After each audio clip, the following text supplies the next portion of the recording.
Sebuah berita mengguncang dunia Katolik pada pertengahan Juli 2026. Beritanya tersebar cepat kemana-mana dengan berbagai judul yang menakutkan.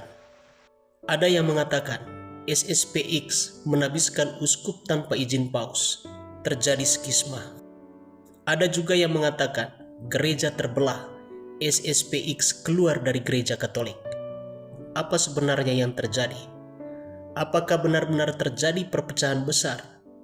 Apakah SSPX sudah keluar dari gereja? Dan siapa yang sebenarnya salah di sini? Di satu sisi, ada yang berkata SSPX itu pemberontak. Mereka menentang paus. Di sisi lain, ada yang berkata mereka hanya ingin mempertahankan iman yang benar. Paus yang salah. Dan di tengah-tengah perdebatan yang panas ini, banyak orang awam justru semakin bingung. Karena yang disampaikan hanya satu sisi saja. Maka dalam video ini, mari kita luruskan semuanya dengan tenang, berdasarkan fakta dan berdasarkan aturan resmi gereja. Siapa itu SSPX sebenarnya? SSPX adalah singkatan dari Persekutuan Santo Paus X, sebuah persekutuan imam dan biarawan yang didirikan oleh Uskup Agung Marcel Lefebvre pada tahun 1970. Apa ciri khas mereka? Mereka sangat menjaga ajaran gereja sebagaimana diwariskan dari zaman dahulu.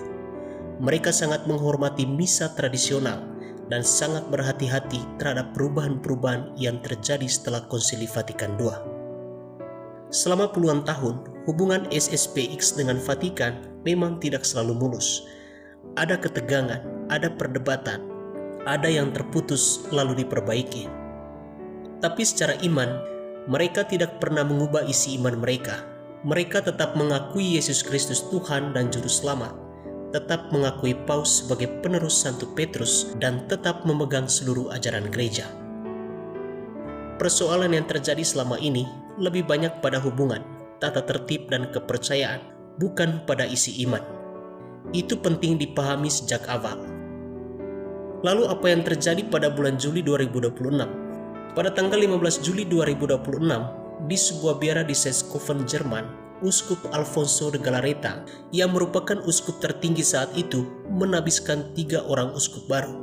Dan yang menjadi persoalan besar, penabisan ini dilakukan tanpa meminta izin terlebih dahulu kepada Paus Leo XIV. 2 hari kemudian, pada tanggal 17 Juli 2026, Vatikan melalui kantor pers mengeluarkan pernyataan resmi yang isinya sebagai berikut.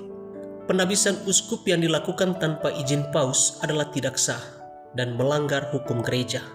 Mereka yang melakukannya dikenakan hukuman pemisahan dari gereja secara otomatis. Pernyataan inilah yang kemudian menyebar dan ditafsirkan berbagai macam. Ada yang menafsirkan SSPX sudah keluar dari gereja. Ada juga yang mengatakan mereka terpecah.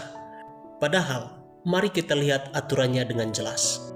Dalam Kanon 1013 mengatakan hanya paus yang berhak memberikan izin untuk menabiskan seseorang menjadi uskup.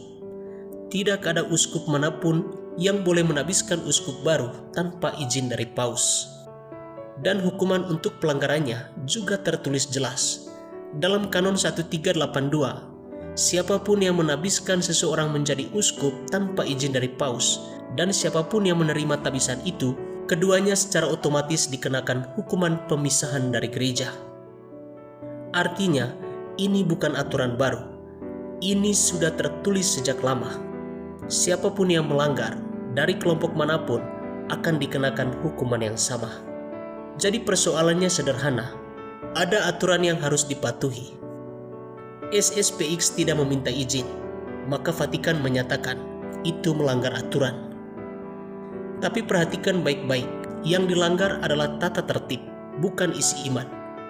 Ini bukan berarti SSPX tiba-tiba mengubah ajaran iman mereka. Ini bukan berarti mereka tidak lagi mengakui Yesus Kristus atau Bunda Maria. Dan ini bukan berarti mereka membuat agama baru. Ini adalah persoalan kepatuhan terhadap aturan gereja. Persis seperti di negara, ada aturan harus minta izin. Jika tidak, maka melanggar hukum. Lalu mengapa SSPX melakukan itu? Mengapa tidak meminta izin kepada paus? Menurut pernyataan SSPX sendiri, mereka merasa tidak ada waktu lagi untuk menunda, karena uskup-uskup mereka yang sekarang sudah lanjut usia dan sakit. Jika tidak segera ditabiskan penggantinya, maka suatu saat nanti SSPX tidak akan memiliki uskup lagi untuk melayani umat. Mereka juga merasa Paus Leo XIV belum memberikan jawaban pasti atas permohonan dan pembicaraan yang sudah berlangsung lama. Maka mereka merasa terpaksa melakukannya sendiri demi kelanjutan pelayanan. Sedangkan dari pihak Vatikan menegaskan, apapun alasannya, aturan tetaplah aturan. Izin Paus tetap wajib diminta. Tanpa izin, maka tindakan itu tidak sah dan melanggar hukum. Maka disinilah letak perbedaannya. Secara iman, keduanya masih satu iman, satu pengakuan iman dan satu gereja. Secara tata tertib, SSPX melanggar aturan yang berlaku, ada konsekuensi hukum, dan bukan SSPX mengubah iman, bukan keluar dari gereja, dan bukan agama baru. Jadi, jangan tertipu judul yang menakut-nakuti. Ini bukan perpecahan iman, ini perselisihan tata tertib yang sangat menyedihkan, namun masih bisa diperbaiki dengan jalan dialog dan kepatuhan. Maka kesimpulannya sangat sederhana. SSPX menabiskan uskup tanpa izin Paus, itu melanggar aturan gereja, dan dinyatakan tidak sah, dan ada hukuman. Tapi ini bukan berarti SSPX sudah keluar dari iman atau membuat agama baru. Dan perselisihannya adalah soal kepatuhan terhadap tata tertib, bukan soal isi iman. Kita sebagai umat beriman perlu bersikap tenang. Jangan ikut emosi saat membaca berita. Jangan langsung memutuskan yang ini benar, yang itu sesat. Karena setiap berita memiliki dua sisi. Semoga kedua belah pihak segera menemukan jalan damai.